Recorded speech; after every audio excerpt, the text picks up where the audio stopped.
Le plus ancien, le plus vaste, le plus diversifié. Une aventure dans le temps, une aventure dans l'espace, mais surtout une aventure humaine unique. Laissez-vous guider dans 50 ans d'histoire du Festival des Arts et Cultures du Pacifique.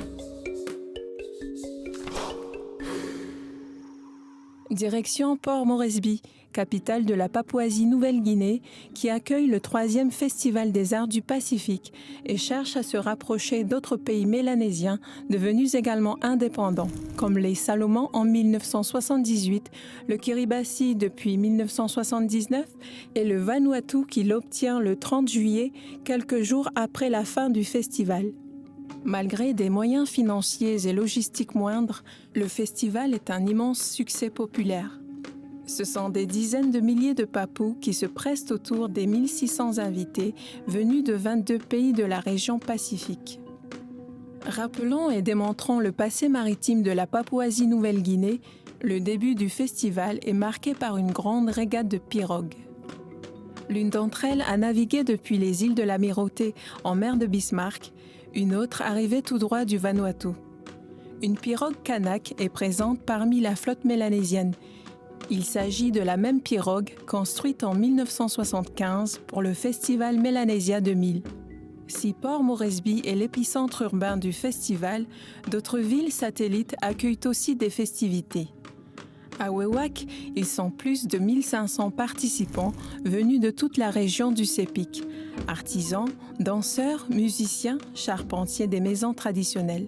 Ça a été un choc, un grand choc, mais très positif pour moi au niveau de la découverte. Je veux dire tout simplement que j'étais impressionné et ça m'a marqué.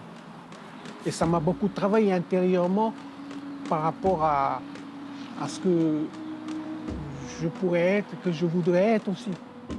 Lors de l'inauguration, le gouverneur général Sir Toré Lokoloko et le premier ministre de Papouasie-Nouvelle-Guinée, Sir Julius Chan, insistent sur la nécessité de célébrer un passé commun et réaffirment la fierté d'appartenir à un ensemble régional.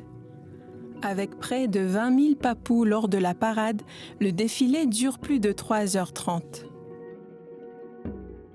80, c'est beaucoup plus une ambiance officielle, politisée, et il faut aussi tenir compte du fait qu'en 80, à Port Moresby, la Papouasie venait à peine d'être indépendante.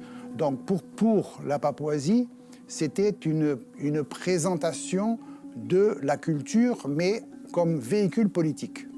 Je pense qu'il y a eu un impact dans la mesure où, si vous voulez, ça s'est beaucoup plus institutionnalisé en 80 à Port Moresby par rapport à Rotorua. Le gouvernement papou voulant montrer sa culture, je crois que les autres délégations ont été un peu écrasées par l'importance de la délégation de Papouasie-Nouvelle-Guinée. Il s'exprimait tout à fait librement. Je crois que c'est surtout le côté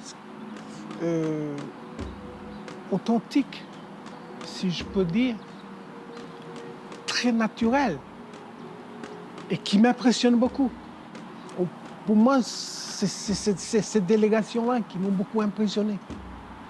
En plus, devant des caméras, c'était pratiquement comme s'ils dansaient chez eux, même dans les forêts de chez eux, dans leur intimité. C'est surtout ça. Je crois que c'est ça. C'est dévoilé au grand jour, mais incroyable. Une très grande richesse, une très grande diversité, et on sent très nettement les différences d'approche, d'une part, et les différences de culture entre Mélanésiens, Polynésiens, Micronésiens. C'est très net. La délégation calédonienne présente un jeu scénique, mêlant théâtre, chants et danses, créé pour le festival, inspiré des mythes et des légendes kanaks de toute la Grande Terre et des îles. Jacques Yekawe, chef de la délégation, explique aux spectateurs la signification. Lors de la coutume d'adieu pour clôturer le festival, Jacques Yekawe donne rendez-vous avec vous aux autres délégations à Nouméa en 1984. Mais les événements vont contrarier la programmation et le festival aura finalement lieu en 1985 à Tahiti.